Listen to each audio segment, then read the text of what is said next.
Hello, everybody. This is Gerald Celente, and it's Wednesday, February 1st, 2023. And who do we have with us? Well, Judge Andrew Napolitano, my man when it comes to knowing about the Constitution, the Bill of Rights, what America's foundation was built upon, and how they're destroying it. And on February 1st, today's going to be a big day, too, because the bankster gangsters are going to come out and say, hey, how much are we going to raise interest rates?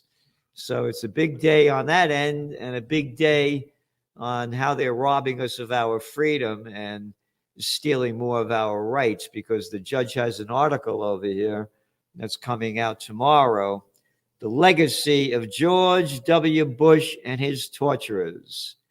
Yep, George W. Bush, the daddy's boy. Tell us about this, Judge. Gerald, hi, my friend. It's always a pleasure to be with you. Because of the George W. Bush authorized torturing, the government now has decided that it cannot try the people it says are the perpetrators of 9/11, who slaughtered 3,000 innocent Americans. They have a strong, solid case against Khalid Sheikh Mohammed and his four co-conspirators, but they've gone to Joe Biden saying, we can't try this case without having to reveal all the torture and all the lies and all the violence of American imperialism in the Middle East. Biden is washing his hands of it and doesn't want to make the decision, but it appears as though the Secretary of Defense, because half the prosecutors are lawyers from the Defense Department and the defendants are in the custody of the Defense Department, and the Attorney General, Merrick Garland, because half the prosecutors are from the DOJ, will decide to accept a guilty plea, which of course will involve no execution, no death penalty, the removal of these people to a federal prison, not a military one, no solitary confinement, first-class health care, and the ability to engage in group interaction for religious and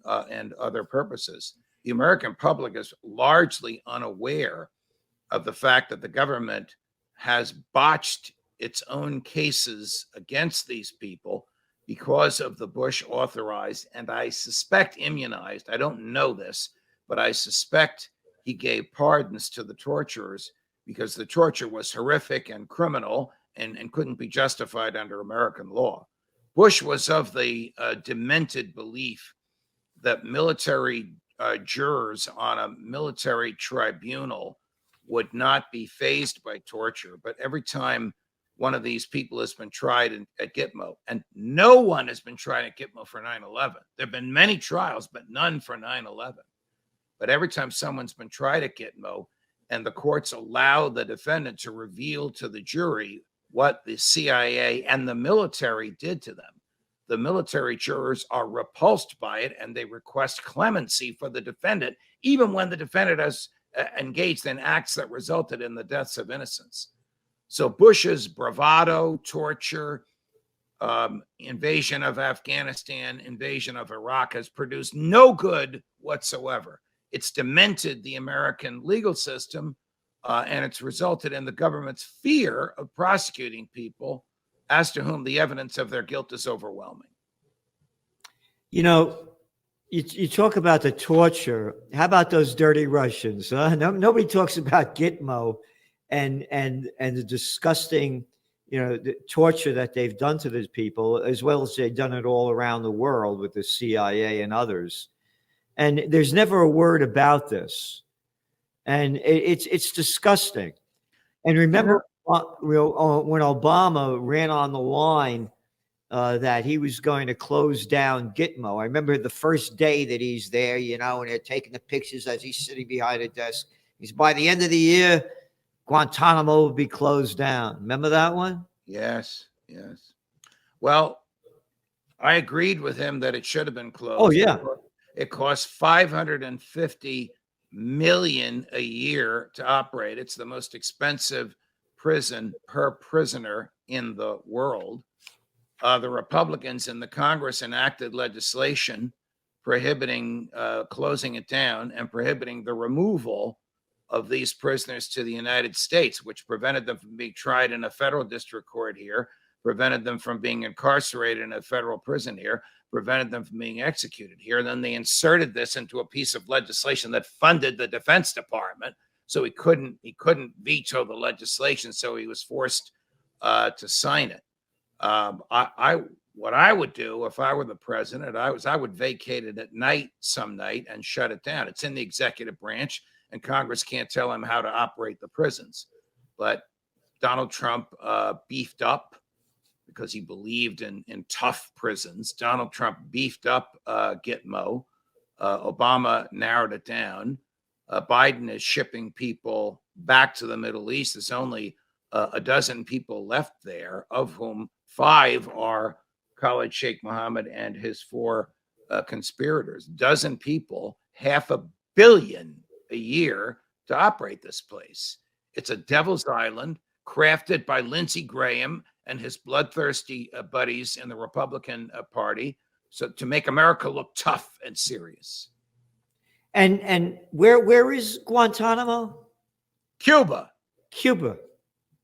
What right does America have to be in Cuba? America has a 99-year lease with the government of Cuba, signed in during Teddy Roosevelt's presidency, and we have refused to leave. The 99 years is over, so we have effectively it's 40,000 square miles. It's not a small piece of property. Wow. We have effectively stolen this. It's a huge naval base.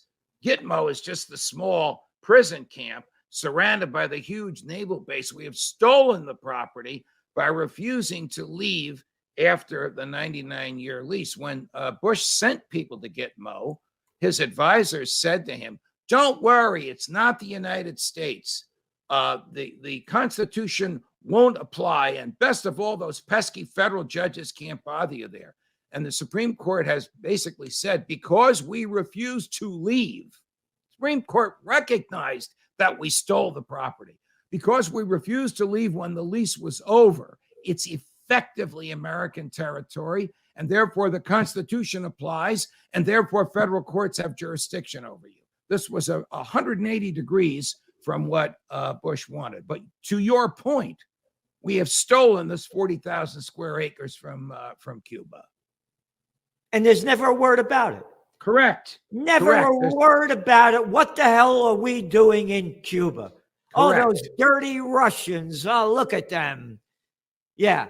But America could kill and steal and rob and destroy. That's just fine.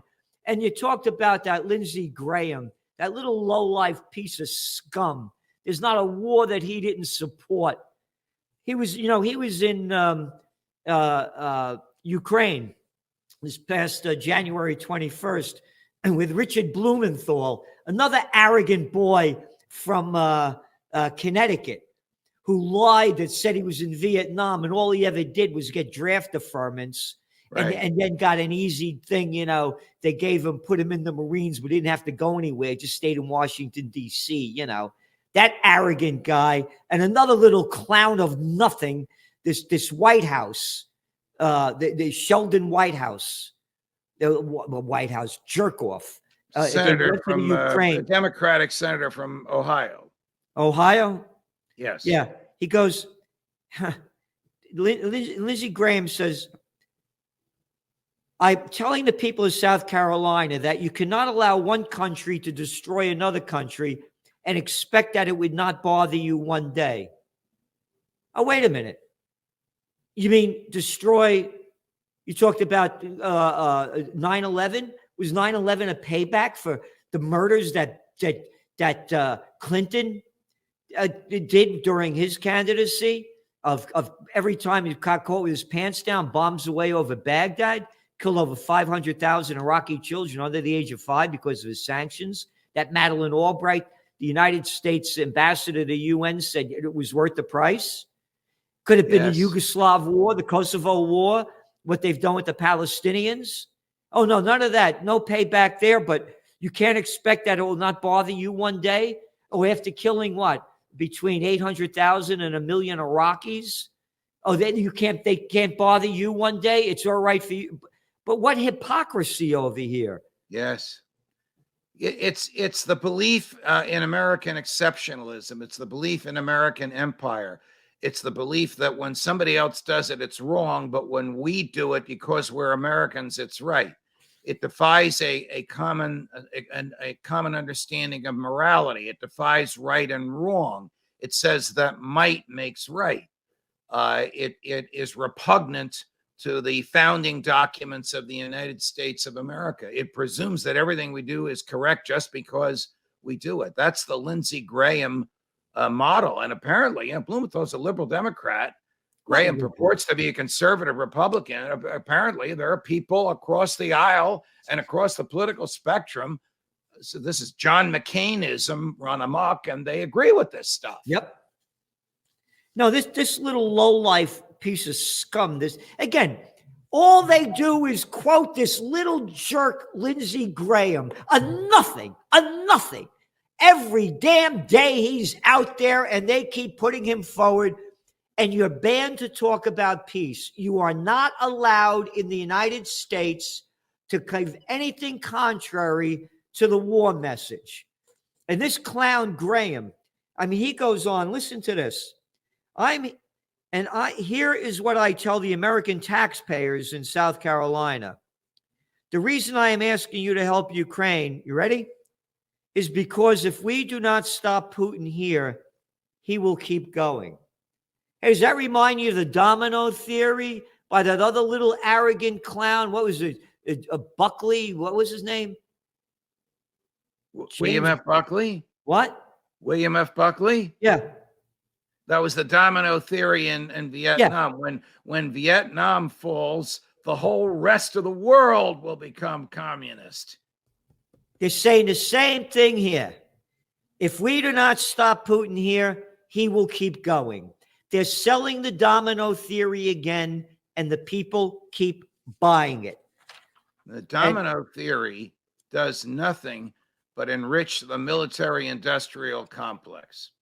The domino theory is what induces the United States to send military equipment from our substance, not from our surplus. We have no surplus anymore. No. To Ukraine, and that causes the military-industrial complex over here. There's only 5 of them left, Raytheon and those guys, to work 24/7 to supply the military with more equipment. This is a military whose budget is now $780 billion a year, and who can't not account for 220 million of it. For 5 years, they've been trying to find 220 million, either in cash or in equipment. They don't know which.